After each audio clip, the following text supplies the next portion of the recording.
All right, and we're live, guys. Welcome to the Objectively Dan after party. So far with us is, of course, Dan is here with us, and Duke Bonanza, who I pretty much consider furniture in my streams now. So it's like always here. I'm just here for the yes. dick and titty jokes. Artie, I don't think I've ever had okay, an after. I don't think I've ever had an after party named after me, so that's pretty cool. Oh, Chris has joined us. No Sacred Cows, and Ocean is here. Ocean, indeed. The myth, the legend, the Nordic god. Yeah. Ocean. Sorry, this is about the time of the day where my internet gets. I'm sharing bandwidth with people, so I might robot a little bit. So actually, you're a little, but all right. I'll tell them to stop being communists up there in Canada. Yeah. Canada. That's how you say it, right? It's been a while. Yeah, I'm doing good, man. It's been a minute. Not even a story. Yeah. We do say Canada sometimes when we're making fun of ourselves. Let me refresh this shit. Hang on here. Isn't the proper way to say it Canada? I think that's Canada. I don't know. Canada. I think the funny story isn't Canada. Oh, that's Candida. is I think Canada got named by the explorers that came here, and they asked, I think, the name of the land, and they misunderstood the question, and they said Canada, which means village or something. So yeah. Canada technically means village or something. America's leaf hat. Am I bad? Yeah, you're fine. Yeah, you're. Yeah, well, you know. All right. The story of where the word America came from is way better when you consider the fact that it came from a guy who made maps who was never on a boat that saw this half of the planet yet. This whole half of the planet is named after the fucker. Yeah. Maybe he blew the king. That's my Amerigo Vespucci fucking shit for the night. Just want to get that out of the way. Well, it's important. It's important stuff, Artie. You know, you're always coming with the hot takes, dude. It was important when I learned it because I was like, what? Ocean, you coming to Faithless Forum, bud? Apparently that's a thing. Hell yeah! I need to arrange it, but that's in the works. I've been talking to Cirrus about it, and it's just like Ocean. Jim, yo, what's up? Save yourself some money because I booked a room that has bed to go with me. Is probably not going to make it, so I've got an extra space in my room if you want to share a room with me. That's a possibility. Well, we'll bookmark that. I'm still looking at getting my ticket so far. So that's the stage that I'm at right now. He says extra bed, but what he means is king size bed with nobody in the other 2/3 of it. Yeah, that's what he wants. He wants to snuggle, and it comes right down to it. The battle of the beards festival. You know, it's going to be the battle of the beards. Yeah, it is it's definitely a high possibility. Like, given that GM Skeptic also said that he's inviting me personally, I was like, all right, fine. It'll be cool, man. I'll do that. And Shannon says that I have to go as well, so there's more of that. That level of peer pressure is bound to make anybody bald. Right, exactly. It's like I got GM Skeptic and Shannon Q saying I have to be there, so I'm like, all right, fine, all right. A Shannon mandate, Shandate, if you will. No, Shandate. Not called. No. Just so you know, Dan, your lady's in the chat.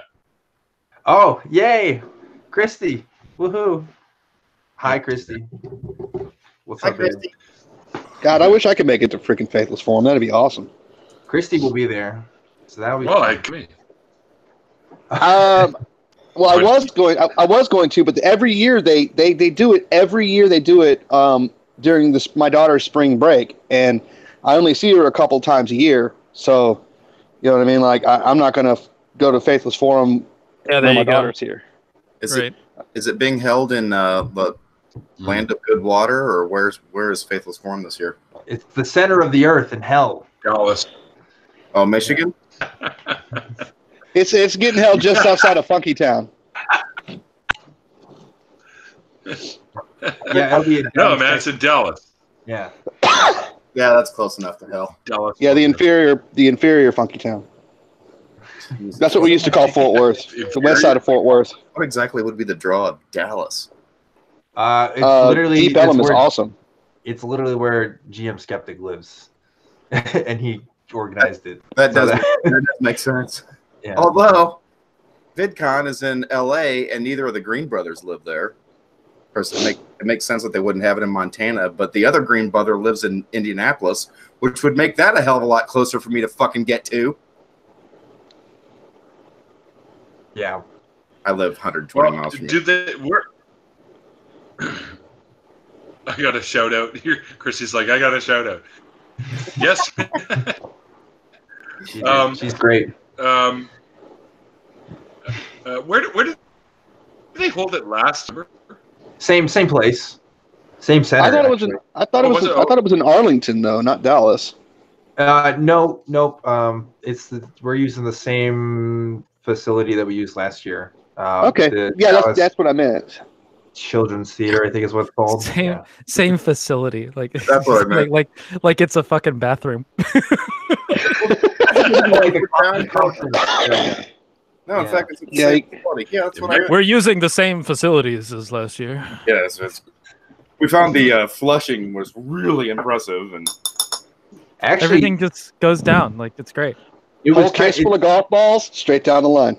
I'm kind of wondering how we're going to do this because it wasn't. I mean, you can see the videos. It's not a very big place. We're expecting to get like a whole lot more people. So I don't know what their ticket limit is and stuff, but I don't know. We'll see, I guess. I guess I'll. Doesn't matter to me. I got a VIP ticket. So. Oh, nice. It's $20. That's not too bad. I will purchase 1,000 tickets. And not come. That's And what I not love show about up. you, Artie. I love your sweet and gentle disposition. Somebody told me soft and fluffy like a puppy today, and I was like, "What?" Yeah, I saw that with a little basset hound. You're all squishy. Where the fuck I is was like, well, Triac? he said squishy, and I actually will confirm that I think that you are in fact squishy. There is in fact every chance that you will, if you grab some part of me, you will find it to be at least in some measure squishy. Mm. That's squishy. Great. But I'll keep that in mind. Mostly my tits. Mm. this conversation's appropriate. Yeah, I'm glad to see my fan fictions are accurate then. That is classic right there. You're on fire tonight, my friend. It turns out they were more predictive than you could have guessed. Oh, David, I did ninja. I didn't even see you sneak in here. Hey. It's 'cause Hello, he's- Dan. Is it like damn it! is it like stupid o'clock over there? I put him in jail and he's out already. I saw that on Twitter. It probably won't make sense to a lot of people. Yeah. Shots fired. That one's just for us, man. That's all right. Man, Yeah, don't Just worry when I about thought I was out, they pulled me back in. that's it. okay. Yeah, it's, You know, it it's gets cool. pretty brutal in here, Ocean. Sometimes. I guess so. This is like I told Sassy, being on this stream is like playing the game Minefield. You just push buttons and see what happens. You never fucking know. Like It Battleship. can literally go any direction It's like on a Battleship. dime. You Yeah. just poke a finger someplace, and if somebody goes, "Ooh," you know, you hit something. I will say this, as I was telling Dan, for a biker, the one true real biker is in the chat with us right now. His name's Chris, is known as No Sticker Cow. He actually owns a bike. I don't own a bike anymore, but he does. Wait, you're a biker bereft of a vehicle? There you go. I own I have a vehicle. a Trek Navigator 500. I'm talking about like a proper vehicle for a biker. Come on, you know what I mean. Do you drive a Prius? No, Neil, If you you better drove a drive. Prius, it would be the either greatest thing ever. you better either have a motorcycle that doesn't work somewhere in your garage, or you drive a truck. One or the other. Neither other than these two options is unacceptable. If you're not driving, if you're not actually riding a bike around town. something I on want, I want It's got a to, I 10 want to, speed. I want a pickup truck. An SUV is acceptable, but we're still going to be calling you a lifted minivan driver. Or you need to have a motorcycle that doesn't work. One of those three options is. These are the only three acceptable things that you can. Preferably a rotting Triumph in a field somewhere. All right, so let's measure. Neil, what's the answer to the question? All right, I do have an old 1988 Suzuki bike that's stuck in his garage there. Is it stuck in your garage or someone else's garage? Yeah. Let's be fair, Ocean. It's always It's in his funner to garage. stick There things needs a in other bunch. people's garages. That's actually, you know what? Fair enough. That it actually makes him more of a biker if it's in someone else's garage. No, 88 Suzuki. So you're basically the bad kid from the Karate Kid movie. Now, is it a 750? That's the level of biker gang that you're at right now. All right. So if you have a bike that doesn't work, especially if it's from 88, I'll consider you a biker still. Are you dehydrating a Suzuki 750 in a garage somewhere? But Neil, what is your daily drive? I want to know. I currently have a 2011 Ford Fusion. The American version of the Prius. No, it's not a fucking Prius. Same shit. Does it run on acorns? It's Wait, 13 gets shit gas mileage. Even better, can it get over the acorns in the driveway to get out? Yes. It's got a top speed that will As long as it can do that, we're good. Yeah, it's got a top speed that will let it get over an acorn in the driveway. However, when it But the fact that you have an operable bike makes it acceptable. You're good. Hang on one second. You're in the clear. There we go. I'm gonna refresh here. Sadly, his focus is running on those old metal roller skate wheels. If it hits his phone, it goes. Damn it.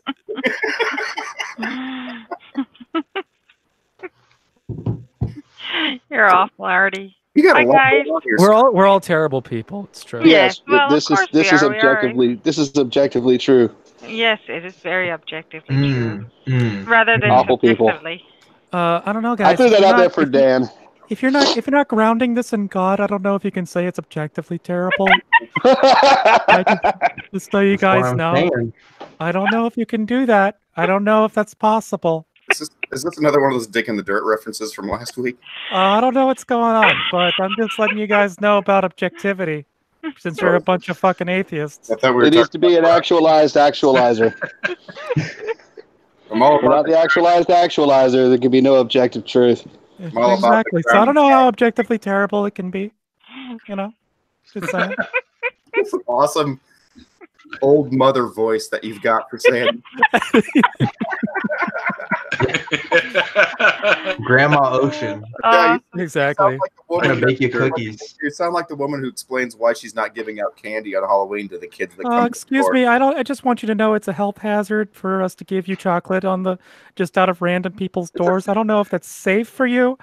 I need you to go home. There's also the satanic forces that are out tonight are concerning to me, and I just want to make sure that you get home safe, or otherwise I'm going to hit you with this broom. Okay. And if you are playing that evil Dungeons and Dragons mess, you need to know that you are shaking the titty of the devil. Are you dressed up as a wizard there, child? I need you to not dress up as the forces of Satan. I heard my granddaughter went to one of those LGBTQ events. You take your handful of homemade fruit snacks and you get out of here, Satan. Oh my! You know what? It would be better to be the parent that just didn't participate in Halloween than it would be the one that hands out the homemade fucking snacks. Actually, I told that story out of personal history because I had Seventh-day Adventists that lived next door, and the first year the mother of the house sat on the front porch and talked to every one of the kids that came to the door, and she explained to every fucking one of them why she wasn't handing out candy.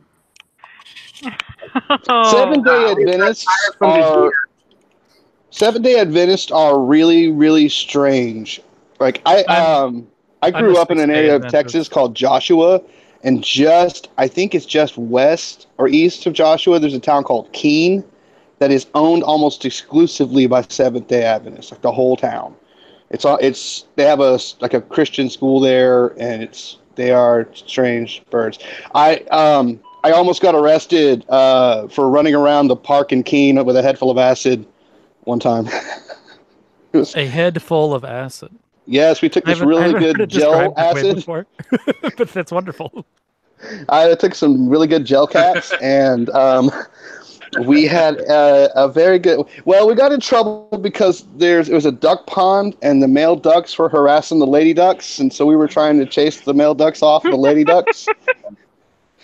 And the police showed up. Almost got arrested for cock blocking ducks. Yeah, that's exactly right.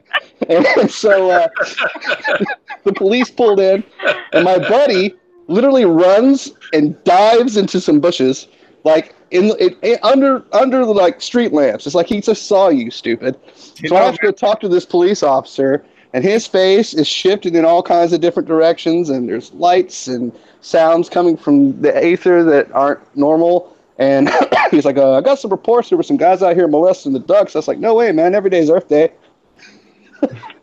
He just laughed and was like, look, I've got to go check on some stuff. Don't fucking be here when I come back. Yes, sir. How are you using the word molest exactly? Yeah. That might have been me. I just have that one question. You mean chasing the ducks or molesting the ducks? I don't know if we need to provide so much clarification. Yeah, chasing the ducks sounds like 50s slang for like trying to have sex with people. Yeah. Also, considering the sexual practices of ducks, I think we should just stay away from this subject. We tried to, like they have a 9-inch corkscrew penis. Let's just be clear. A pinky up into the vagina that's the opposite. It's just one of many things that me and ducks actually have in common, funnily enough. The corkscrew part? Yeah. Okay. Are you a rock or a lucky goosey? I think that it's also described as explosive. Explosive. With spines and everything like that in order to clean everything out of competitors' fluids. So basically ducks are like fucking aliens? You're telling me here? Yes, there is if you go into if you research the sexual practices of ducks, as I have extensively, you'll find that there is a evolutionary war happening between the male and female duck that is a very interesting and extraordinary narrative adventure. They're trying Ocean. They're trying to prevent ducks from getting cucked. Yeah. Ocean, you have too much free fucking time, sir. Nobody, and especially ducks, wants a duck fucker. In all honesty, if you want to learn more about this adventure, there's a Ze Frank video called True Facts About the Duck. And it has all of this information, and it is a fucking adventure. To be honest, I'm not sure that I do, but I appreciate the. It will take a hilarious 5 minutes of your time. Yeah, true facts. And you will learn so much about the adorable feathery little murder bird of doom. Murder bird. There is even among the duck kingdom there is a documented case of homosexual necrophilia. That is very interesting. Fact number 2 that me and the ducks share. First of all, Ocean. So what you're telling me is that all ducks are atheists. Correct. Hey, you said it, not me. I'm just putting the facts out there. Well, the anatomically correct DuckTales thing? Oh, geez, yes. No, but I'm going to. Oh, my God. Well, I found a new thing to block on go ahead. So it's the true facts about you don't need ducks to block with me, Z Frank. okay. I never blocked anyone on Twitter yet. I've blocked several people. I have McDonald's blocked on Twitter. Is that just out of like anti-capitalist? No, it's practices?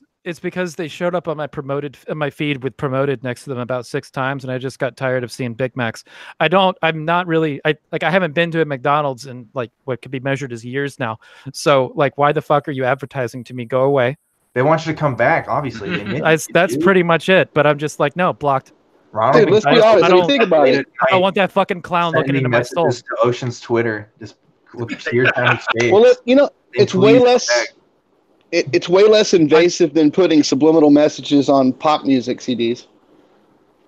Or burning shit into my retinas.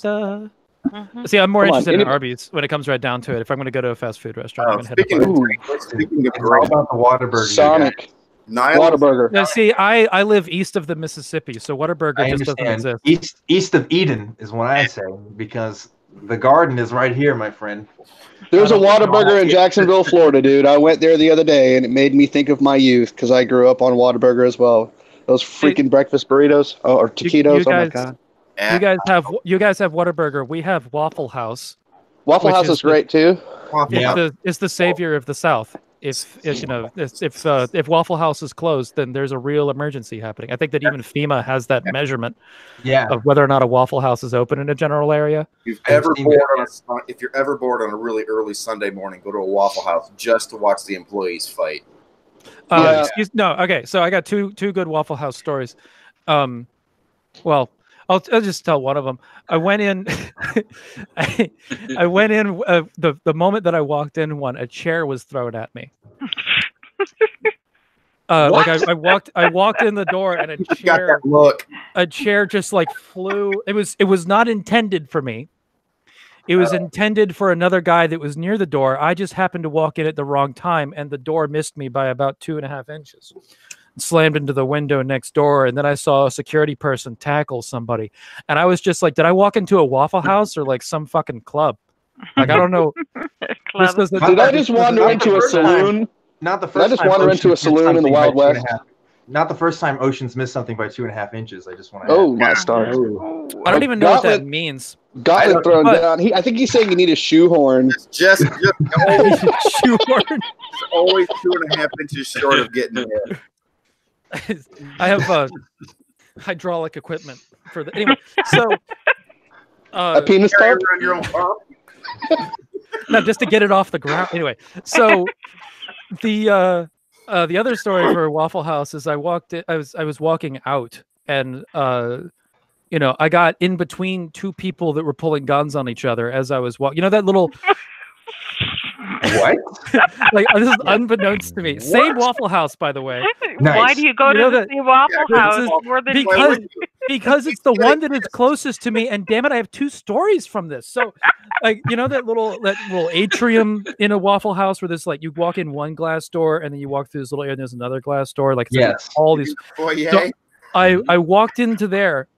And there were 2 guys that were like yelling at each other. I walk in right in the middle of them, right as they're like flashing their pieces at each other. And I just like looked at one, looked at the other, and was like, I'm gonna keep going. And get into my car and fuck off. But it was like, if I walked, I don't know if I de-escalated or escalated. I wasn't there long enough to figure it out. But yeah, it was just like, all right, guys, I'm out. I'll see you later. You guys been doing guys, give me 10 steps and commence. Yeah. You guys do what you want, but when I'm not near you, thank you. Bye. Speaking of give me 10 steps, the actual line that story is true. That give me 3 steps. Give me 3 steps. That's a true story, except what he said was, you're either going to hit me in the ass or the elbows because I'm the fuck out of here. That's funny. I have a funny story. I was in Atlanta once. I used to live in Charlotte. I got sent to Atlanta to work on a very low-end property. They were having trouble keeping up with their air conditioner work. So they sent me and a buddy down to like kind of help get them out of the hole. We were staying in this hotel, and down the street from the hotel, there was this little bar that we'd gone there the first night, and it was quiet and cool, and they had some good beers on tap. So it was like, cool, we could go have a couple beers and then go back and crash. And the second night we went there, they were having an open mic night, and I was like, negative. But then my buddy that was with me was like, no, we just need to go. I want to see the open mic night. I said, dude, you want to watch guys sing freaking country tunes off tune? poorly on badly tuned guitars? No, I don't want to do that. Let's go find something else. He insisted. So we went in there, and it was an interesting night. Like, I met a guy from Somalia that was like getting me to buy him drinks because he said he was going back to Somalia to fight ISIS. There was this really eclectic group of people, but towards the end of the night, after they finally stopped singing, for fuck's sake, it's these four rednecks come walking in the bar, and there's this one guy, he's like 6'4", 6'5", and he's looking around, and out of nowhere he screams, "Where the hell did all these goddamn N-words come from? I'm about to slap me a N-word in the mouth." Then I looked at my buddy and said, "We're leaving. We're going." And I thought for sure this dude was going to get killed or get somebody killed. My buddy was like, "I want to see what happens." I was like, "No, because when this kind of thing goes down, it's guys like us that get shot. Yeah. Nothing bad's going to happen to that dude." You're the white dude proximity. Yeah. So, like, get out. Max. No. And it was one of the craziest things. Like, I put that story in a blog article I wrote called "White People in Anthropological Study." See, Ocean would get missed. You would get hit. I would get hit. Ocean would be fine. He can't get hit by a chair, let alone a bullet. It's true. Yeah, I know, right? I've dodged two, like, especially when it comes to Waffle Houses. I've been barely missed by two interesting incidents. So, all's good. Do you catch the bullets in your teeth like Bruce Leroy? No, I usually extended palm. There's a third story that involves seeing a gun at a Waffle House, but I think same Waffle House, by the way. This Waffle House is eventful. But it was basically as I was leaving, I saw guys slashing pieces at each other. I wasn't in between them that time though. I need to go to this Waffle House. If you come visit Atlanta, I'll take you to this Waffle House. It's always jumping on Friday and Saturday nights, like always. I'll be in Atlanta in April. It's a Waffle House / guns. I was at an IHOP at like 3 o'clock in the morning one time, and it was one of the strangest experiences of my life. There was like, I can't tell you how many pregnant people there with tattoos and also smoking at the same time. Like, it was more than one. And I mean, that's the general clientele of IHOP. Let's be fair. Yeah, there was some Asians wearing some very nice cowboy gear. I don't know what that was about. And come on. I know, but still. And there was a couple that was literally making out over the table. And when I mean over the table, I mean like they actually got on top of the table and started making out with each other. And it was probably one of the grossest things I've ever seen. And these are my people you're talking about here, dude. Yeah. Like, that part made me think he's not in Texas anymore. He's in Florida. Yeah. Yeah. Strange things happen in Florida, dude. It's a coin flip is whether or not it's in Texas or Florida. Yeah, it's true. When you go south enough in Texas, it basically becomes Florida. The farther south you go, that's kind of how. Dude, I work in an emergency room in Florida, so I see interesting things. You've got stories all the time. I had a lady come in that she had taken this. It's like a weird mixture of Flocka and fentanyl. Jesus Christ! I know, right? And that woman was so high. Like, I would have said up to that night that I had seen people as high as it's possible to get. Yeah, that's got to be like a PCP level of fucked off. Dude, she was so high that I'm pretty sure she was phasing in and out of our dimension and into other dimensions. Like, I was convinced that if we would have been able to record what she was saying and run it through like a highly sophisticated computer algorithm, we'd have the answers to everything in the universe, man. Wow. All she did the entire night was Deaf Poetry Jam at the top of her lungs for like 6 hours straight. Just, watermelon, what's it for? I like to get down on the floor. I like to get down on the floor. Like, non-stop. It was like, holy crap. The nurses were mad, and me and the other admission techs were all just having a great time. We thought it was hilarious. I'd be into it. If she's in pain, somebody give her some morphine. That sounds like a good time. Yeah, that sounds like I don't mind being a little bit out of my mind. I'm kind of comfortable with it, but I would like to remember the fact that I did some shit. Like, the dumbest shit I ever did when I was the most fucked up was like the Black Expo parade story where I'm sitting on a float throwing candy to kids. That's the level of, I can actually remember doing that. And then I was fucked up enough to have done it and thought, yeah, this is a thing you should do. This seems like a good idea. Right. This seems like a pertinent thing. I didn't get arrested. What were you Nobody wearing threw at a the chair at me. Nobody flashed a gun. Nobody pulled it. Well, I'm not entirely certain that's true. Depending on what you mean by gun, I guess. There were some less enthusiastic looks as we got very near the end of the parade route, at which point I moved off the float. But yeah, no, I'd like to be. I don't mind losing my shit and doing something weird, but I'd like to, be marginally capable of remembering most of it. Even if it comes to me while I'm sitting in a jail cell, that's fine. But I don't just want to not remember fucking any of it. Dude, if somebody wrote my biography, the title should be "Doing Something Weird." That's literally the. I said if somebody were to write my biography, the title should be "Doing Something Weird," because that's literally the best descriptor of my entire life up to this point. Well, I was gonna say it's not me getting fucked up because it's more than just watching other people. I think it brings me the most joy. I don't really smoke or anything. Dan likes I'll drink on occasion, but I don't know. It's funny just watching other people to me. I think that's what makes me happy. Yeah, we get all kinds of crazy shit. Yeah, and then we get really sad stuff too, though. There's been like the roughest night of my life. As much as I can contribute to that.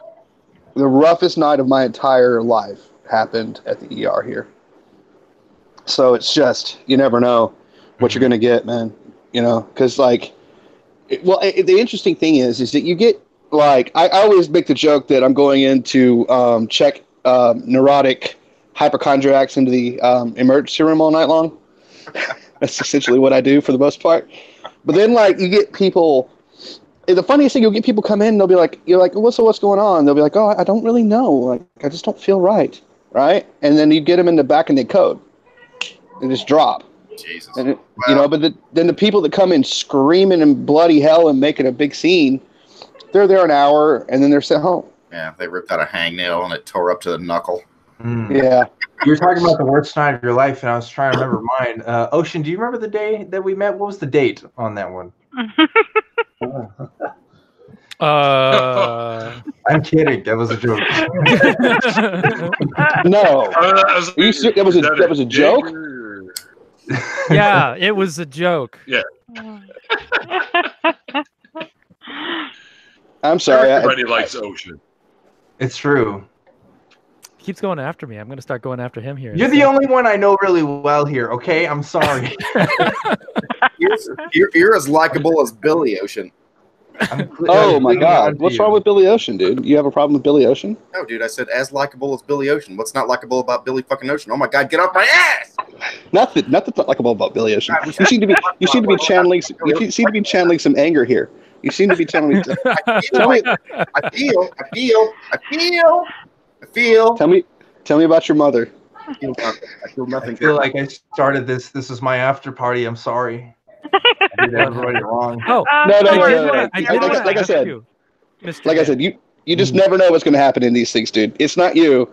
You're just lucky that Evans and I are not here at the same time. That's when it gets funny. If you want to see Neil spit his drink out 5 times and get pissed off every single time, let me and Evans be in here at the same time.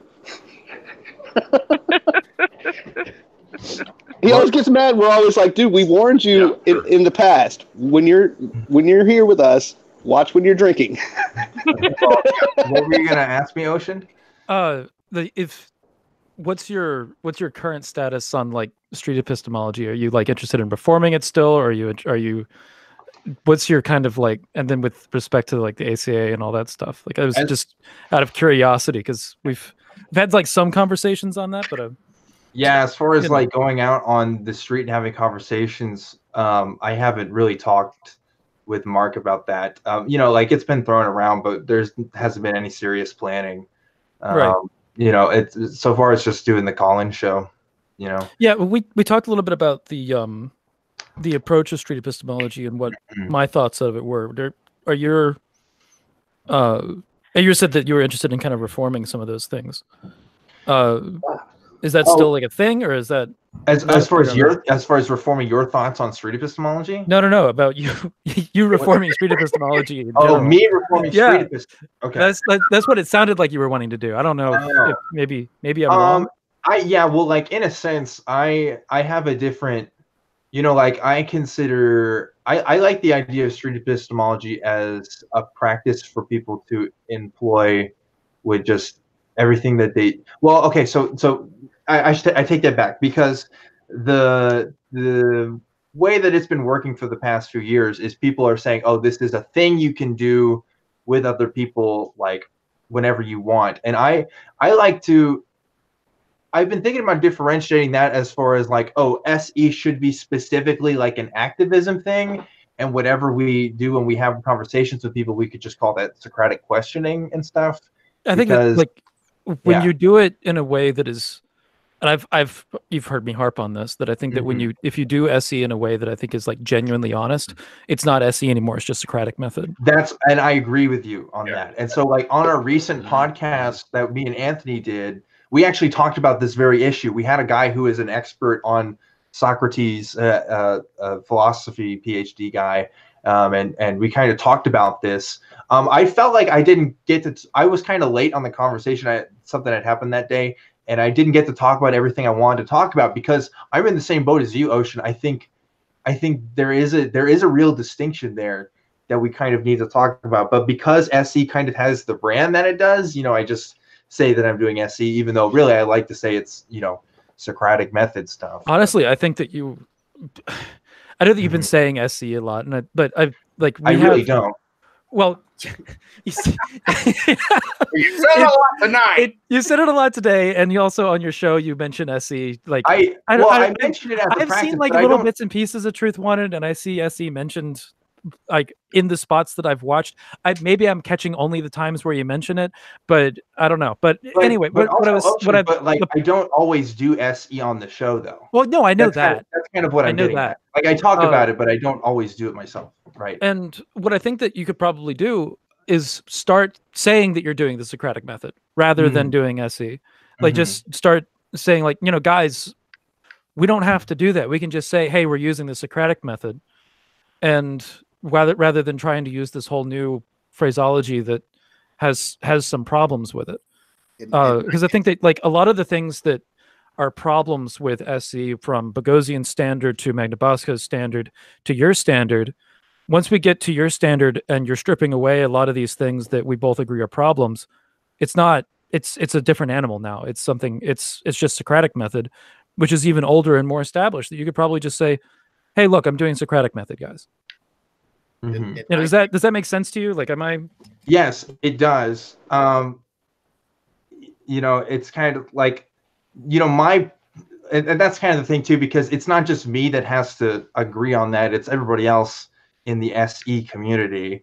And I haven't really had as much conversation about this particular topic as it is. I think part of the thing is the SE community is just so small already. And it's one of those things where it's like, okay, I could rock the boat with this by talking about this thing more, and just, you know, I don't know if you necessarily need to rock. Like, so I understand what you're saying. Like, it's a small community. If you split that community, it becomes like this mess. But I think that I don't think that you need to represent the entire SE community when you say this. You can just quietly be like, I'm going to say Socratic method now because that's what represents me. I don't think because SE comes packaged with a lot of things that. I don't think you're talking about a small community. I think by using the labels, either of those labels, you're missing out on the opportunity. In 1999, I took a job recruiting database analysts for Y2K compliance for a guy that he had head fucking down to a science, and he had a shop floor of a call center, which is basically what I did, was cold calling guys, warm calling guys, mostly guys, I won't call a lot of guys. It was a lot of guys. I was looking for DBAs, and at the time, virtually every DBA was a man, unless it was a woman who'd gone through the Navy or Air Force. At any rate, what this guy taught me, us, the people, the recruiters, who were all personality-driven people, as opposed to DBAs and computer programmers, which were obviously very anal people that were very regimented and hard to talk into change. So we talked about how to motivate somebody into change. But before that, what we were taught was what he called questioning to the truth, which is the Socratic method. And what little bit of philosophy I studied in college didn't really get into that in any depth. So that was the thing. That Socratic method as a term came to me much later. And then street epistemology was obviously this same thing, where you just continue to ask questions until you get to what you believe is the real reason they made the first, or they provided the first answer that they gave, which was whatever the basis of what's the basis of that? That's why I'm kind of making a distinction here between Socratic method and SE, whereas SE is the actual activism of people going out on the streets and having conversations with people. I think that's a better definition in some ways, because it makes things. It does have a method attached to it, though. This distinct from Socratic method. You agree that it? Hold on. You agree that it's got a method attached to it that's distinct from Socratic method, though, right? SE. Yeah. Yeah. See, that's another thing that we talked about on the show too, because the line is kind of blurred. I don't know if it's entirely different. I don't know if it's true at all. Yeah. Well, I think that like we've talked about some of the distinctions as far as like the manual is concerned, like what's codified. Well, that's the thing. Like, as far as that's concerned, as far as like what people do, I agree with you that it does. That like what people do will sometimes go into Socratic method instead of being SC, and a lot of people that call themselves doing SC are actually doing Socratic method on the street. But what I'm looking at as far as like distinction goes is like maybe you can create a new distinction that is what you've said as just being like this is the activism and this is the method, which I think it would be a good distinction. But you still have to kind of contend with this, like the Magna Bosco's manual or Boghossian's manual. Don't think you do. I don't know, because they both use the term, and they're where the movement comes from. You're welcome to it. You're welcome to infuse as many voices into it as you see fit. Don't get me wrong, but what is the origin of it? You're welcome to throw as many voices into it as you want. But the point of the way I see it is the point of it is to attract more people to thinking like that and addressing people with that in the back of their mind. And there's nothing inclusionary about mentioning names that I admit have never heard before, but that's a failure of my education, not anything else. But okay. I was wondering why you were saying it that way, because it seemed like you were saying it like I was unjustified in throwing these. No. I meant it entirely in the sense that there's nothing inclusionary by going that far into it. It's the Steve McRae method of getting more people interested in philosophy, as far as I'm concerned. It's just I'm gonna hit you in the face with a little too much of it and see how it works. I have one of those. Oh, is that a Bible? Wait, no, I'm confused. That's the book. That's Boghossian's book. Yeah, I have like 20 Bibles. In fact, I even have like it's a Thompson chain reference Bible that is in like a 3-ring binder. So it's like a complete, like full-blown study Bible. That's handy. Like crazy stuff. It can be. It's going to be handy if I ever decide to start making videos where I read the Bible like an asshole. I would love to have a spiral-bound laminated Bible. What, spiral bound? What the fuck? But anyway, Dan, I didn't mean to like just go at you too much. I enjoy talking about street epistemology with you because I think that your perspective on it is really interesting. So, I agree. Like, I appreciate that. Like, me, I don't give a shit about Boghossian and what he's been doing with the book and stuff. Like, I never talked to the dude. He has no real. Honestly, even Magna Bosco doesn't give much of a shit. No. I mean, like, it's fine. Like, I get why people are like, but here's this guy that said this one thing, and now we're kind of doing this other thing. And you know, I think that caused the Christian people who talk about this stuff.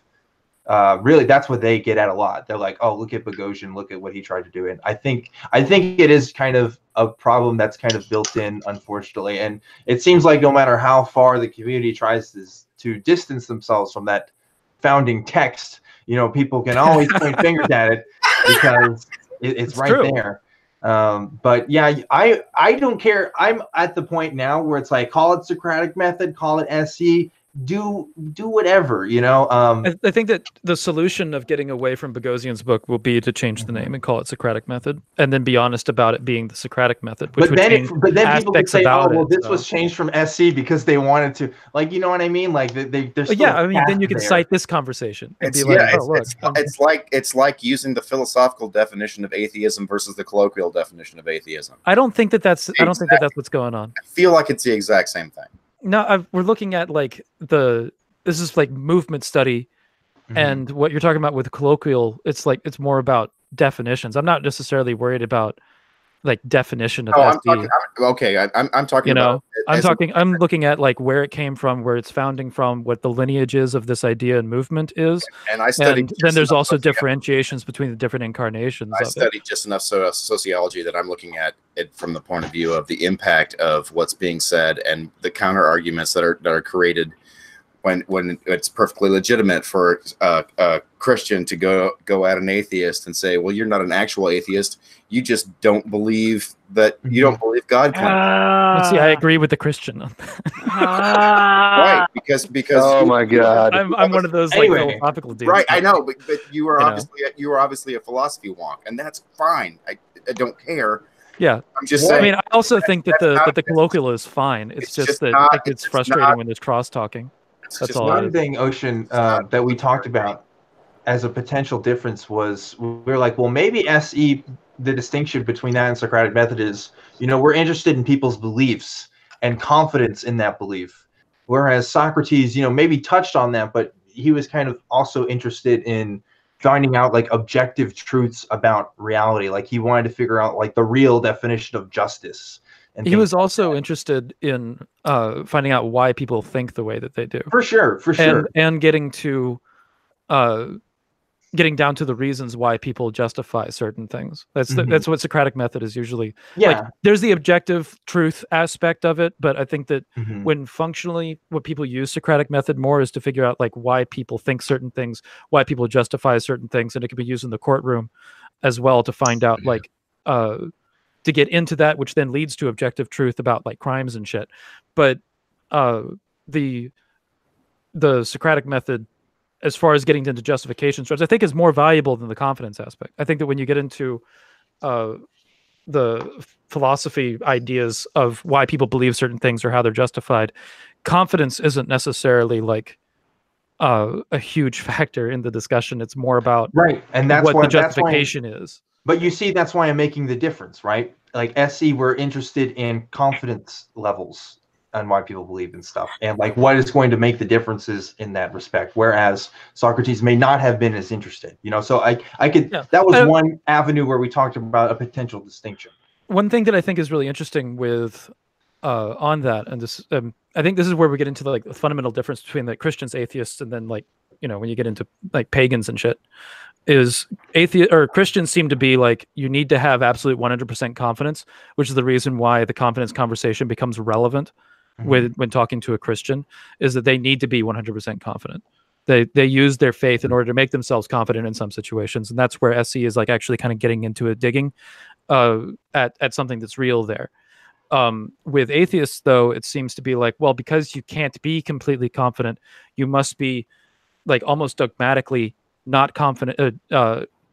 In lack of confidence, you must be dogmatically resistant to accepting something that you can't be that level of confident about. Does that make sense? What can we not be confident about? Well, if we're talking like usually this is talking about God belief, right? Yeah, so because you can't have 100% confidence about God belief.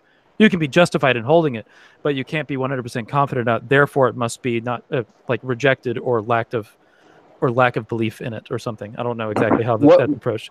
But like, which God belief are we not 100% confident about? Is it the deistic, pantheistic God, or is it the theistic gods that are presented when to it comes us? to the God belief conversation, you can put any of them in that conversation. That's fairly irrelevant to what I'm talking about. But when you get into I didn't mean to be irrelevant. I was just asking a question. Yeah, see that. When you get into the pagan conversation, though, there isn't like the confidence issue kind of like isn't discussed as much. It's more about seemings and accepting. And so they can be not 100% confident or even below 50% confident in some of their descriptions and be like, well, I'm still trusting in this or something like that. And it's more of a conversation about agreement or lack of agreement. But and that's like, so the confidence thing, I think is way more relevant when it comes to talking to Christians. Well, that's where you get that distinction from the Socratic method. I think that's a good point. I think it especially with religious conversations as well, but I think with other kinds of beliefs, you can still have the confidence thing and it can still be just as relevant. For example, if somebody says they're 100% certain that communism is super bad and it isn't a great form of government for anybody. Politics is a great analog for this. You're right. Like when we get into like the reasons why somebody has a giant confidence in communism would be a good example, or even fascism. Trying to move around that confidence figure can be really useful, especially since a lot of people in our society think in terms of Christian confidence, oddly enough. And that as soon as you lose that, there's like a whiplash effect almost, in which everybody starts rejecting everything. Which is another thing that I think is really interesting as far as like our Christian background has made it so that we have to have either 100% confidence or we don't accept at all. It's really weird how that is. Yeah, and I don't like it. I think that it's not necessarily like dishonest, but it winds up with a lack of functionality. Like people have like a 100% confidence in the physical world, for example, but you could do things in order to move that meter down. You absolutely could. I don't know. I never claimed to be 100% confident of anything. Yeah, for sure. No, sorry if I'm not as adequate in my responses as I could be. Most of the times when we have these conversations about like SE and what it is and what we're trying to do, it's mostly by other people like in the movement and stuff. So it's good to hear some people outside perspective and stuff. You know me, I'm always willing to reform and try to do things differently.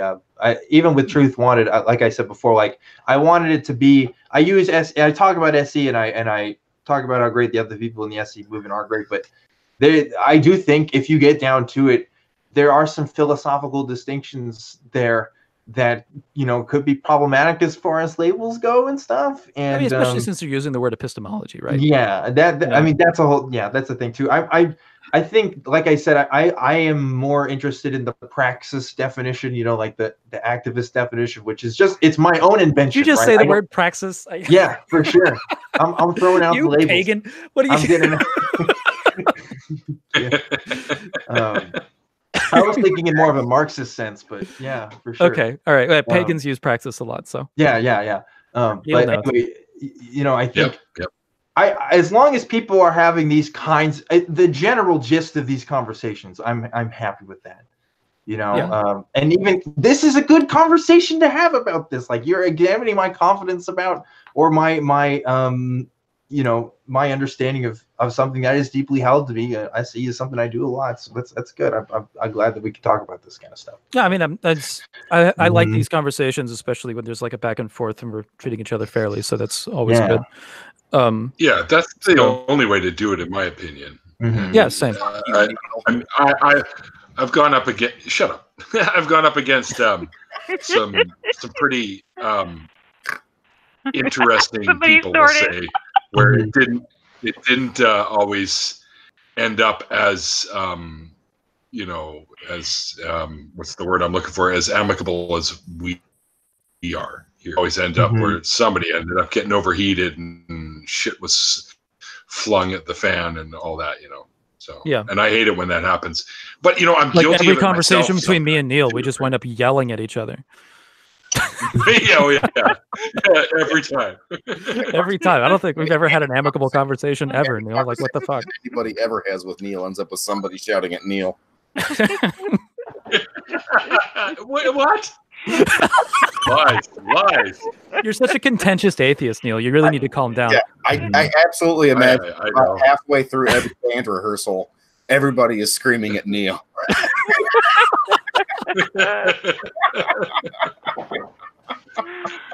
Oh God, I am such a dick. Shut the fuck up. Fucking pirate angel, you. Actually, you're such a dick. I'm going to have to leave, I'm afraid. David finally pipes up. Just to call me a dick. It's fairly middle of the night. That's what I'm here for. Yeah, it's 2 a.m. Yeah, I've got work in the morning, so yeah. It's weird that I did. Are you out here, dude? And it's good to hear from everyone. So take care, guys. Peace out. Bye, man. You did. All right, put you back in jail. Bye. It was an accident. Oh, we lost our token Brit. He's gone. Man down. Oh, I'm close enough, aren't I? No. I'm on a small island in the Atlantic, and I could get me Newfie accent in there, and just that and the other thing, and just start going off like that. What's the difference? Can you see England from your yard? Probably. If the Earth is flat, I can. It's funny. Let's be fair. We all know the Earth is flat. Don't even fucking start. Hey guys, so I saw a tweet that I thought was interesting, and I want you guys' opinion on. Oh, never mind, I lost it. Yeah.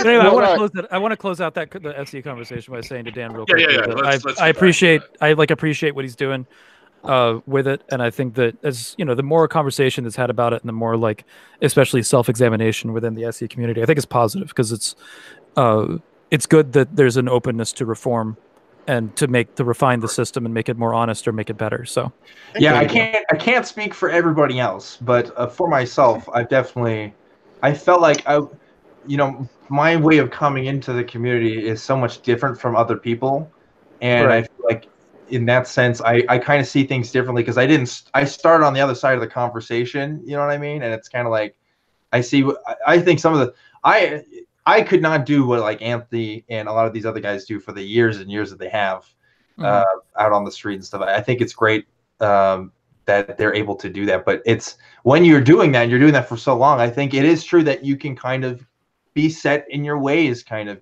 have some established ideas, and you're so used to teaching other people about what this thing is. It's also coming from a wealth of experience too, right? Like, yeah. How many of us had street preachers that showed up for me it was at university.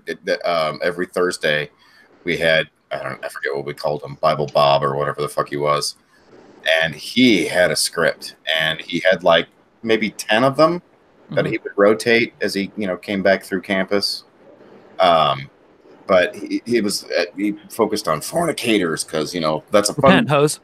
It's a fun word to say, and it's a fun word for people to get riled up about because as you walk away from your dorm on your way to class, reeking of sex, and he focused on abortion and a bunch of issues that I went to Indiana University. It's not like it was a bastion of liberalism, but even Indiana University was in the 1980s was a little bit. Hey, I want to tone that down a little bit, Mike Pence, and. Even then, even as I was screaming at this guy, I was like, what an amazing fucking skill set this bastard has, where he can go to a campus and people will form this polite circle around him as they scream insults about the size of his dick and his heritage. I just thought that was an amazing skill set to have. And it doesn't matter who's doing it or what side of the debate it is, or unless, of course, like a hysterical schizophrenic and living under a bridge or something. It's kind of an amazing thing to be able to do, in my opinion. I'm just always fascinated by somebody who's willing to do it on either side of street epistemology or the street epistemology usually involves less like yelling at people. Sure, like, but it's very much equated as far as the level of confrontations you're willing to have based upon the things that you're willing to say or ask. from what I've seen with street epistemology, when you get yelled at and stuff like that, it's more like a roll with the punches kind of thing. Street preachers will fire back pretty hard. And most SE conversations, if you look at the videos, the people walk away smiling.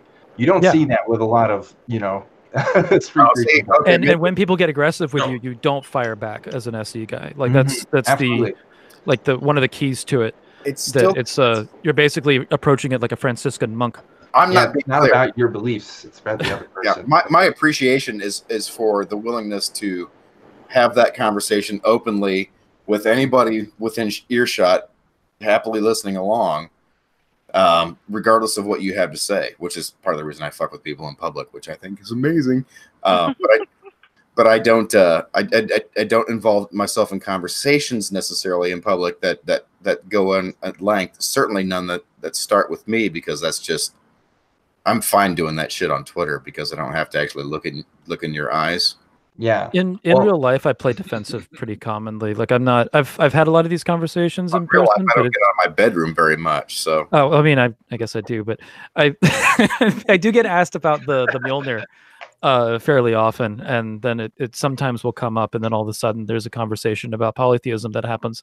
It's rare, but like a lot of people see the Mjolnir and they just kind of assume like, oh, it's a cultural thing. It's not like that I actually have like beliefs in this stuff or whatever, or that I just think it's cool. Like a lot of people wear the Mjolnir because it's cool. It is cool. Well, I considered going that route. I considered going that route just because my entire heritage is Germanic. So yeah, a lot of people start exploring it that way. I thought about getting I avoid a lot of ethical complications by having a call-in show, because I get to say, well, these people call in to me. They call me, right? Yeah, I didn't get to go anywhere to do it. You're not initiating like a lot of the ethical issues with SE is that there's oftentimes there's an approaching that happens, like you're going up to them and you're basically ambushing somebody that's not prepared for the conversation. That's like the main criticism that I've heard that I agree with. When it's somebody when it's a call-in show, you can't, that criticism is no longer applicable. Yeah. Like because they're coming in, they're and especially in your show, it's one-on-one. It's not like someone's being ganged up on or anything. Oh, for sure. Well, and a guest host, but yeah. So it's no less an affront to your sensibilities to be walking to class and have somebody. My university, they weren't allowed to use blowhorns, but I've obviously seen universities where they allowed them to have amplifiers on campus as you forced to walk by on your way to class. Mm-hmm. And it's one thing to have a guy have to yell at you, but it's a whole other thing to watch some pinhead with really standing on a soapbox. Ocean, I don't know if you know Reed Nice Wonder with Cordial Curiosity. He's cool. But he and other people do this too. They don't even do the approach. They just he he has the table set up. Has a table and a sign. And I've been out there with Reed, and he literally just sits there. 30 minutes could pass by, nobody come in. And he doesn't ask anybody. He doesn't then, but like with Reed, the criticism can be applied less so. Mm-hmm. But it is kind of interesting to see the people that wind up at his table, and kind of what they believe. It is, and there is. I don't want to get in. I can talk to you about this later, but there are some things that wind up getting questioned that I kind of wonder about. Like, is that a conversation we really should be? Okay, fine. What are you talking about? Like, what kind of? Most specifically, gender identity. That when that gets into SE, you wind up, and it's something that one of the reasons why I don't really go and get into it is that it winds up. It is a contentious issue when it comes to belief related to gender identity, because it is one of those like non-transferable personal experiences that people are justifying their belief on when it comes to, especially like sexual identity, gender identity, and a lot of these identity issues wind up in that kind of category. And you start playing SE on it, it gets into fundamentals of identity that that are touchy right now, especially. You know what I mean? Mm-hmm. Yeah. No. As far as trying to undercut that stuff, especially politically. Yeah, for sure. So, I don't know. What are your thoughts on that? Just out of curiosity. Yeah. So that's kind of hard because I definitely want to be an ally to the trans community and the LGBT community as much as I can. And it can seem disingenuous if you're asking questions and it's like, oh, are you like questioning my identity? Are you questioning, you know, my, like you're talking about your lived experiences and things like that. Right. And you know, I personally haven't really had, we've talked about trans stuff a little bit on the show. I just haven't even had that many conversations about it, at least not enough to be a problem. One person that we had call in was saying, they said they kind of didn't understand trans stuff. Like they didn't understand how people could identify as boys when they were born as girls or whatever, however, you know, they want to call that. And like that was more of a question of asking me, in my opinion, like how people could do that. So it wasn't even like an SE thing, you know? Let me, I'll get more specific with it. As there's one video that I'm recalling where, you know, the girl that he was interviewing didn't really know much about the topic, but there's Nice Wonder has like several cards up there where it's like, well, we can discuss this, we can discuss this, we can discuss this. And one of them was, there are two genders. And she held the position no. And then Reed went into SE mode on what is your confidence level, and there's not just two genders and so on. And it came off subtly alt-righty from him. Yeah, like a both sidism kind of thing. Say what? Like a both sidism. Not really a both sidism. It was more like it came off like he was undermining, like maybe a both sidism, but it more came off that he was like taking a side of that there are just two genders and challenging the confidence level that she has that there's not just two genders, or that and that gender expression could be more varied than just the binary, which I thought was interesting. I was just like, wait, does Nice, what opinion does Nice Wonder hold? Because it didn't. Why does he have that card on that discussion if he doesn't hold a position on it? Man, I you know, because he doesn't go into his opinion, but he does. Yeah, but question, I mean, like, to a point where it's like, I've seen alt-right people do exactly that thing that he's doing right now. So it was questioning for me. But you know, if those conversations are going to happen, if there are alt-right people that have those talking points, I don't know. Maybe there's an argument that says that we need to have these kinds of discussions so that we could better prepare ourselves and have better answers for these kinds of things. Yes, and I agree with that, but I also think that what my problem with the setting that it has in this particular point is that it didn't seem like Nice Wonder was helping the situation by going about this, because I think that one of the solutions for that is to educate people on the subject, to get people that are like have conversations with people that have these identities or whatever, better than taking somebody who holds the position that is more of a allyship position and then using SE in a way that nudges somebody further away from that, which is what I saw. And that was what I was like, well, okay, why is that happening? Although, and I know that like a lot of like the atheist community is split on this issue. So maybe he's on one side of it or not. I don't know. He's definitely an ally as far as I'm aware. I think it's just one of those things where when you're trying to employ the method and you're trying to talk with people, you have to force yourself not to take a side and try to be as skeptical as you can to the other person's position. And I guess sometimes that means for better or worse, but I do agree with you that it makes my skin crawl just a little bit, because you're right. Like, you do hear these kinds of questions being talked about from people who we wouldn't consider friends, that aren't looking at these issues the same way we are and wouldn't be on our side about things. But yeah, it's tricky. It's one of those subjects where when I talk about atheist pagan alliances to be discussed, it's on these kind of things where like pagans and atheists generally are aligned on these kind of issues. But then when we see stuff like that, we're like, okay, guys, how married to this method of moving people's confidence into lack of are we when it comes to things that are helpful to society, or and especially in that particular subject, it does have a lot of the same justifications when it comes to personal experience justifications. Okay, I'm gonna break in. I mean? Go for it. Sorry. It's nice almost meeting you, not Subjectively, Dan.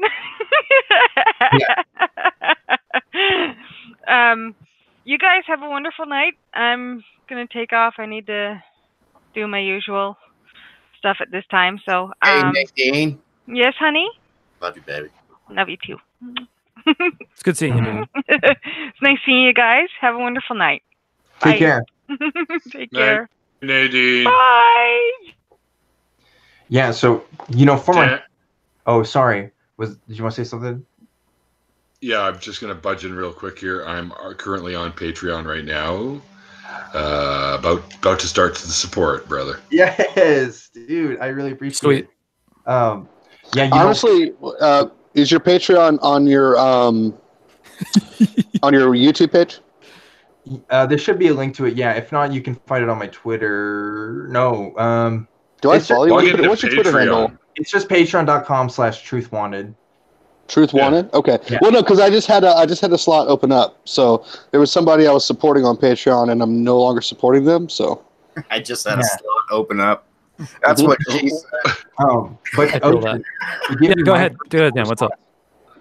So I think so far, and I think I've tried to be consistent about this on the show. I am an ally first before I can before I do these kinds of questions on those kinds of issues publicly.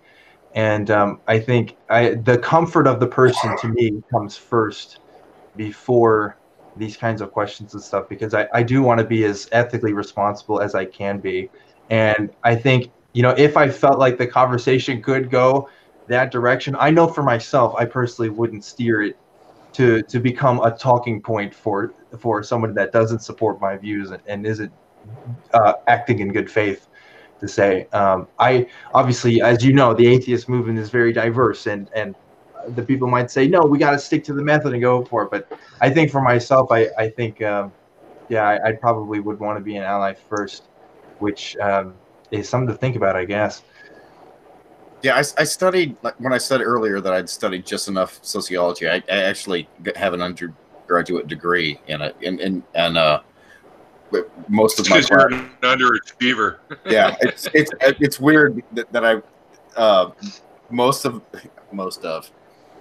very nearly half of my sociology classes involved me walking past that fucker on a Thursday that was screaming about people having sex, and every Thursday on my way to a sociology class, that was the fucker I had to deal with. But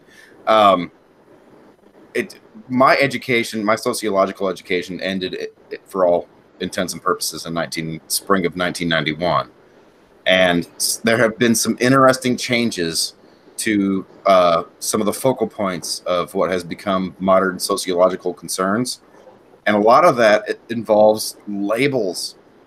And it seems like every professor that proposes a label gets to have that label justified by somebody, and I don't give a fuck what you call yourself. I sincerely don't. And when you were saying earlier that what I want to be known for first as an ally, I'm in the same boat. What I don't want to be considered is somebody that's in a position where, like, okay, there's too many of them, you got to cut it down to 15.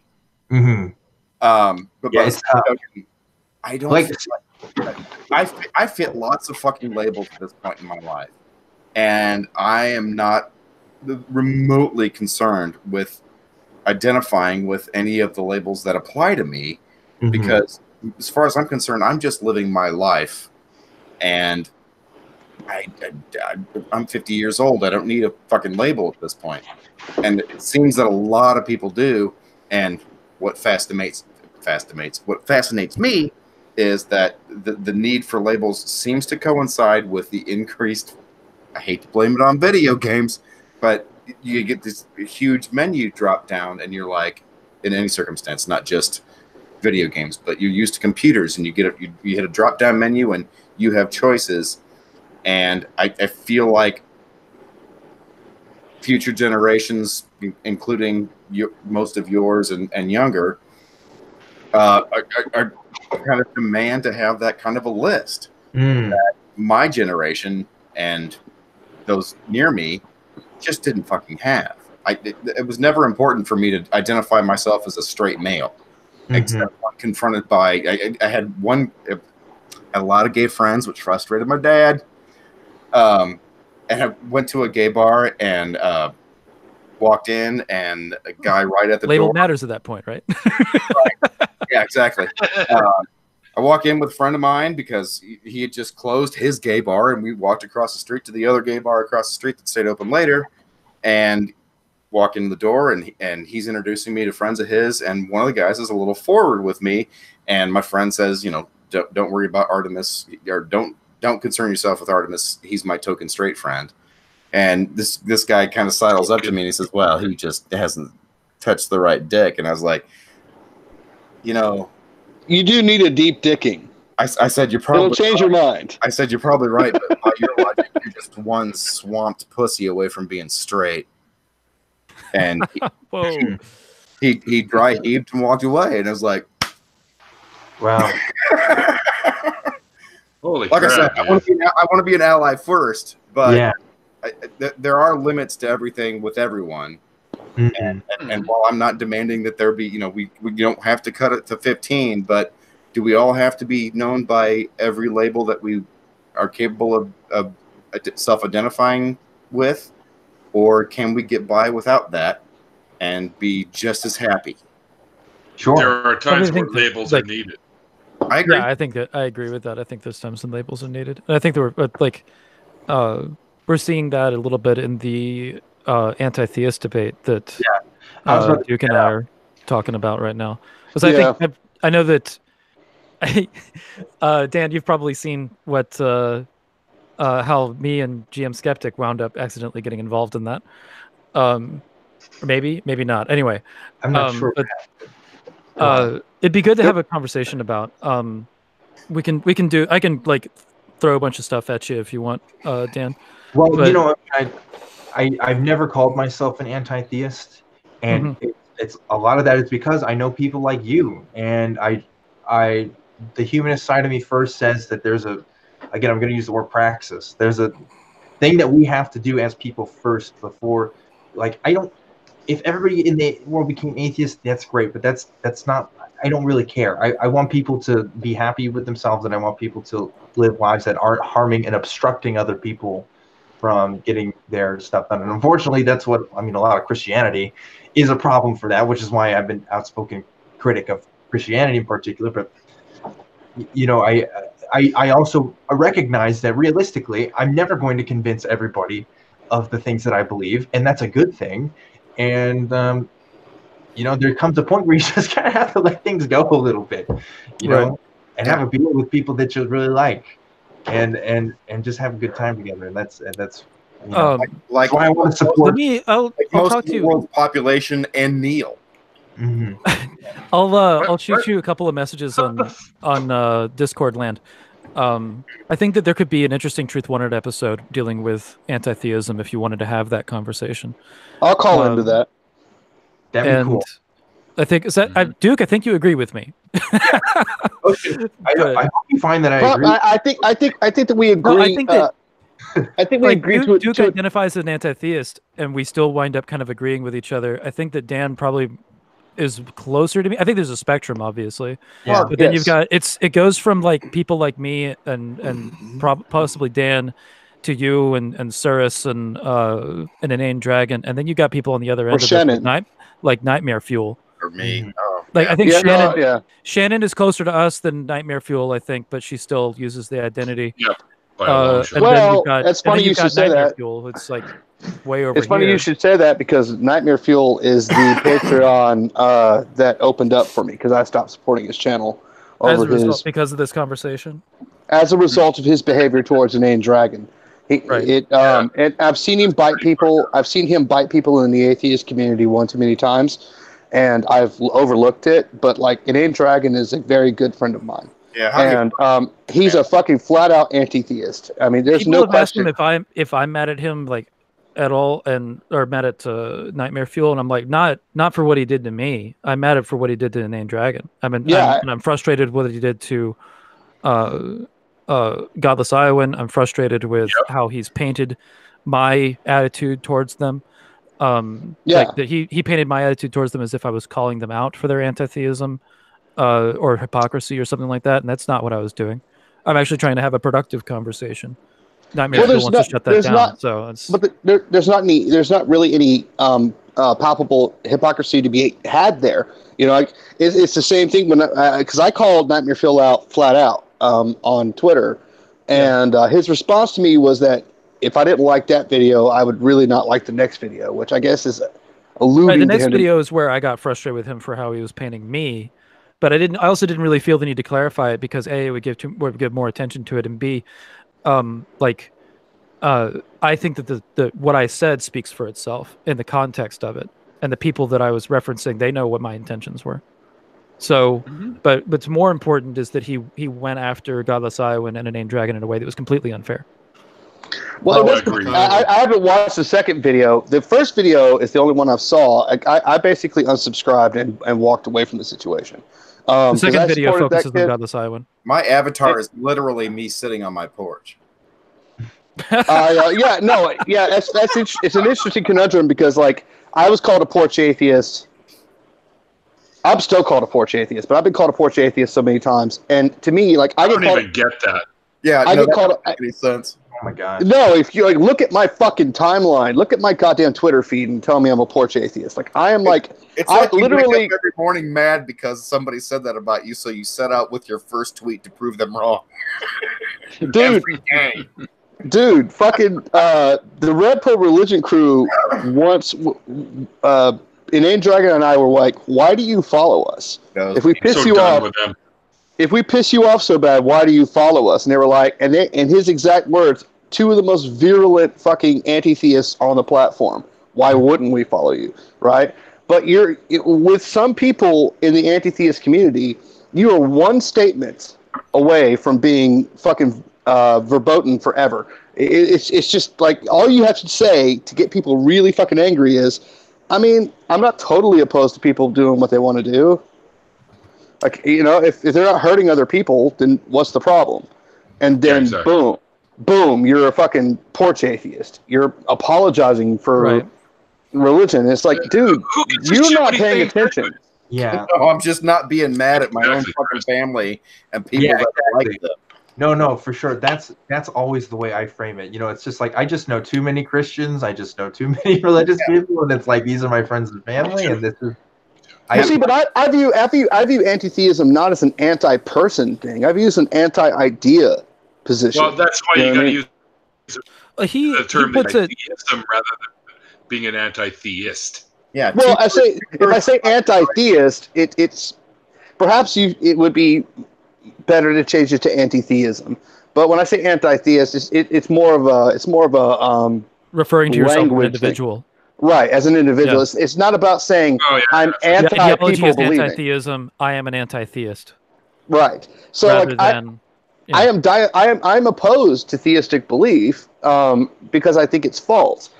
But I also look at the things as a spectrum. And at what point do you look at somebody's belief system and say there's no meaningful harm being done to themselves or to anybody else by this? Who cares? Those are the ones who believe. Sorry?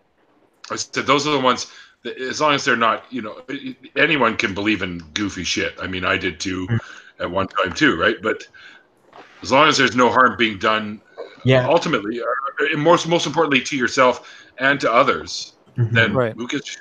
So for example, as like among pagans, there's a friend of mine that recounted me a story about how there was a coven, and the personality cult within the coven was being used in a way that was demonstrably fucking harmful. I'm against that.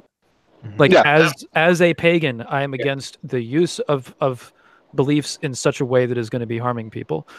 Right. And then, but at the same time, it's like when it comes to the theistic belief in and of itself, I have less of a problem with that. Well, right, but to give some context, to say that like you should be held accountable, for instance, not say that anybody is, but let's just say they were, is that you should be, Ocean, held accountable because some pagan out there is acting like a fucking cunt, would be the same to say that the League of the Militant Godless is an actual reasonable argument as to why anti-theism is evil amongst anti-theists that don't hold those positions and would absolutely abhor those positions. You know what I mean? So I've only just recently heard about these people. The League of Militant Godless or whatever. But anyway, I'll look it up later. But I've heard like a little bit about it and like, wait a minute, what? That was a thing? Well, it's an argument. It's an argument that's brought forward by the RPR crew again. But that's where they always go. And I always point out to them that that group was active from 1927 to 1944. They haven't been around for a really long friggin' time. Like there's been no revival. Like where you have with when you get into extremist Christian groups or extremist, like when you get into like the super extremist dramatic neo-pagan groups, like they still exist. Like you get the neo-Nazi crap, you get like the KKK that's like heavily Christian oriented. So they keep coming back. So the fact that there was an atheist organization that was kind of similar at a point in time in which atheism had a violent streak to it, and it hasn't come back, I think is a testament. Right. And that was my point, because like whenever I was talking to, I think it was Buckley, Ghost of Buckley, about it, I had pointed out the pogroms against Jews that were enacted by the Catholic Church, and he was like, "Well, I haven't seen that happen since 1945." And I was like, "Okay, well, you're bringing up the League of the Why are you bringing up this other? Okay, all right. Yeah, exactly. You're bringing up the League of the Militant Godless. They haven't been active since 1944. So why is that a thing? You know what I mean? Like you've got to have some level of consistency. You have to be consistent in what you're saying. So if it's reasonable for you to bring up this fringe group that happened in Russia, God knows how many years ago, then it's perfectly fine for me to point out the fact that it's a high likelihood that the anti-fucking Semitic attitude of the Catholic Church for 1,000 years had something to do with the Holocaust. I don't have to be consistent. What I've got to do is be consistent. I like that. I'd love to procrastinate, but I just keep putting it off. But yeah, Dan, I'll toss you some things because I think that your show would be an interesting place to have that conversation a little bit as a call in. I'd be happy to help you out with it. That'd be awesome. And I'll toss you like some of the context just so you can look at it and form an opinion, and then we can discuss it. Yeah. Because I'll give you like the Nightmare Fuel videos that are relevant, as well as like my tweets and Inane Dragon's tweet. I don't want to get caught in any personal drama, but I'm happy to talk about whatever subject you want to talk about. I think that if you wanted to do like a show around it, it would be less about the personality and more about the concept of anti-theism and what it means and whether or not it's valid. Yeah. Right. What it means individually. What it means individually to each person that holds an anti-theistic position. Because once again, being a spectrum, there are going to be different people with different levels of vitriol and different levels of opinion that are going to come to the conversation. And I think that's where the contention happens. I think that's where we have the issue. Because you have like, what I hear a lot with people that are anti-theists is that they say my anti-theism, and then they define it. And that sounds like that confirms to me that there's a spectrum of ideas. The anti-theists, they're pretty aware that they disagree with each other and that there's different levels of it. My question when it comes into it is whether or not, given that spectrum, should there be a differentiation between being against the idea of theistic belief and being against the idea of harm? Because I think that like if you're saying, if there's a label that is coined that has that means anti-theist with respect to harm, then that label applies to me. Like Suris and I have talked about this at length before, and his definition of anti-theism is one that technically it would apply to me. That I would be an anti-theist under Suris's idea of it. That it is against dogmatism, against harm, against like abusive practices and so on.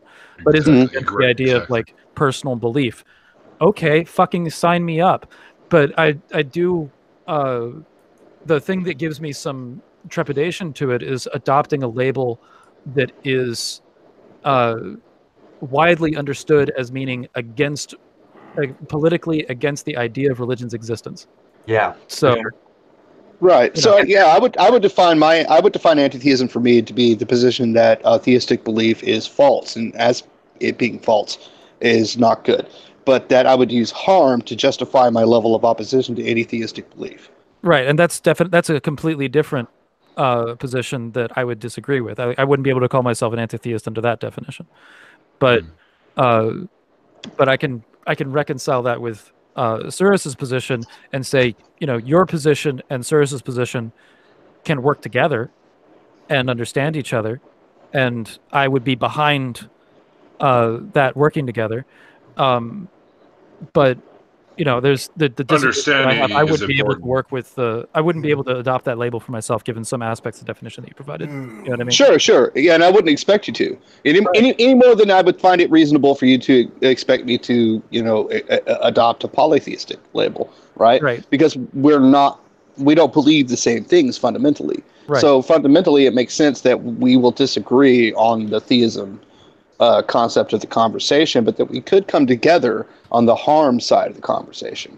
Right, and as long as like we're willing to have like a handshaking of tolerance on each other's existence. I wouldn't even call it. I don't even to each other. In respect to you, I wouldn't even call it tolerance, right? I would call it acceptance. I accept you for who you are. At the end of the day, you don't tolerate people you like. You tolerate assholes. Yeah. I don't think you're an asshole. You know, I'm sorry, I'm interrupting, but I was just going to quickly say, I've always been more concerned about the power structures that come in. Are there power structures, like religious power structures, that are causing people harm, and can we dismantle that in some way?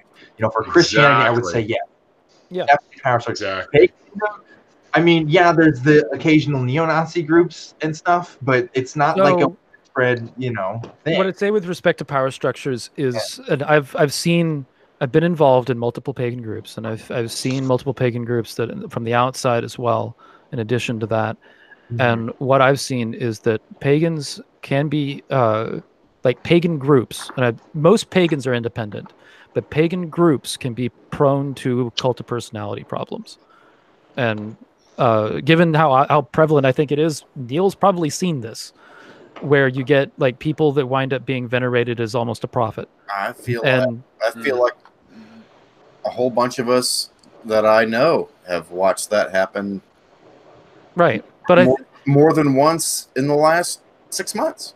And I think that at the same time, though, that like being pagan and seeing that function happen and then understanding it, I can see it also pop up within pretty much any hierarchical structure that you wind up as, and I can see it with, you know, you get it with atheist organizations as well. You get it with pagan organizations where you get cults of personality that all of a sudden people start taking their word as truth. And that's because they're thinking about it lazily and they think that this person's done the work for them and they trust them. Yeah, cult of personalities. It's a great song, by the way. It is a great song. Live in Color. What? No, it literally is a great song. Oh, all right, retract here, people. Your point is well made. It happens with all kinds of groups. I think cult of personalities are always going to happen.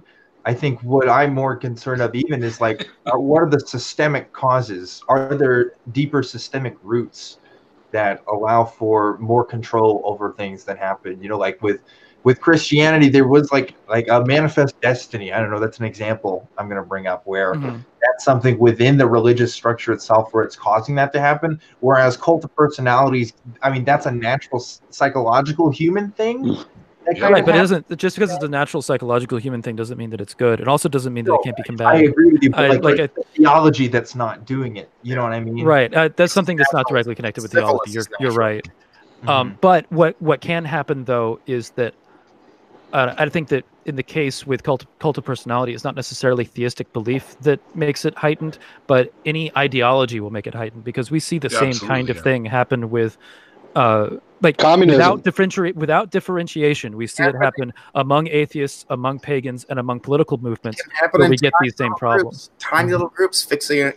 Oh yeah, no, most pagan groups are like less than 20. So it's not even that. It's a group of friends that form around one person, and then suddenly one person goes, "Oh yeah," like you get a group of 5 friends, and all of a sudden there's a guy that's in charge, right? This person's kind of a piece of shit. Oh yeah, that guy is kind of a piece of shit. Why are we all friends with him? And we all just Yep. Yeah. So, and I agree with that. But I think that it can be combated by educating people on how it happens. And it's not going to, I think it's something that's not going to be defeated. But I think that is something that we can raise some awareness about. Yeah, no, if you could sufficiently raise awareness about it, advertising would become futile. Right. Well, that's true. Yeah. That sociology degree is coming in, isn't it? Well, I literally studied telecommunications and sociology so I could become a copywriter for advertising firms. So yeah, I've got a little.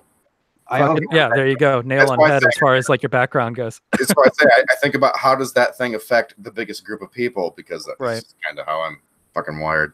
Yeah. Dan was going to say something. Oh, I was just mentioning my background's also in communication and media studies as well. So it's kind of interesting. That's why I care about structures and fucking Marxist terms like that, I guess. Did you study? Were you forced to study copyright law or broadcast law? I actually didn't have to take copyright law. My girlfriend's doing copyright law right now, and she hates it. She thinks I had 2 semesters. I don't blame her. I did 4 semesters of fucking law to get a goddamn telecommunications degree.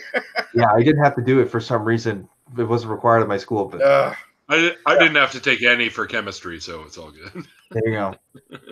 Yeah. Dan, do you want me to send you stuff over Discord? That or Twitter.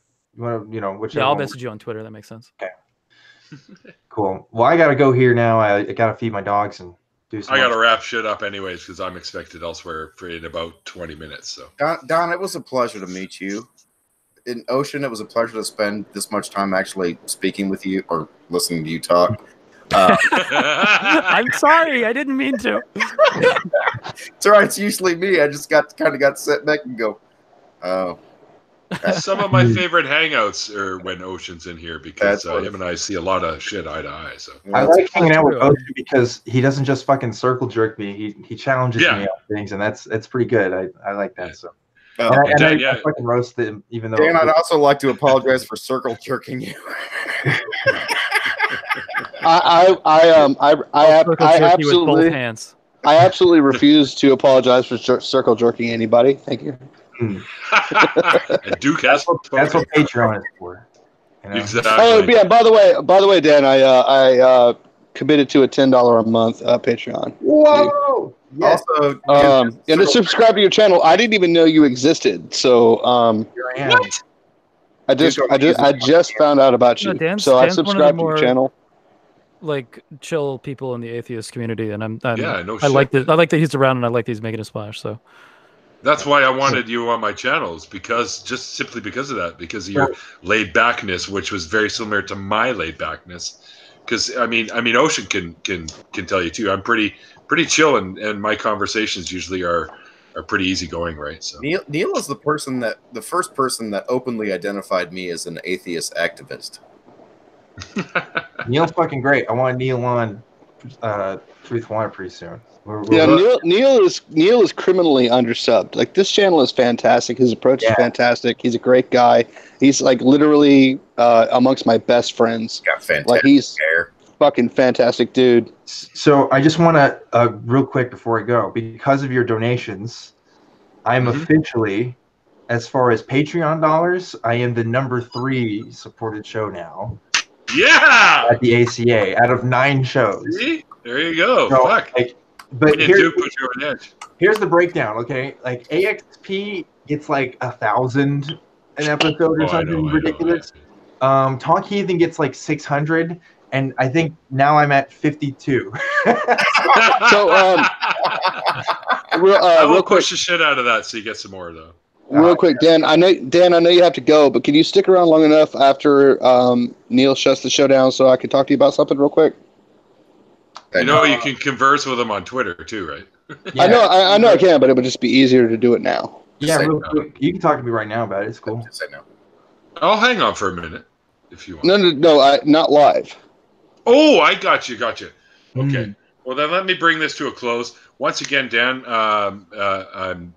hopefully you consider me as a fast friend now, because it's been an absolute pleasure to talk to you, like virtually meet you face to face and have a chat. It's been awesome.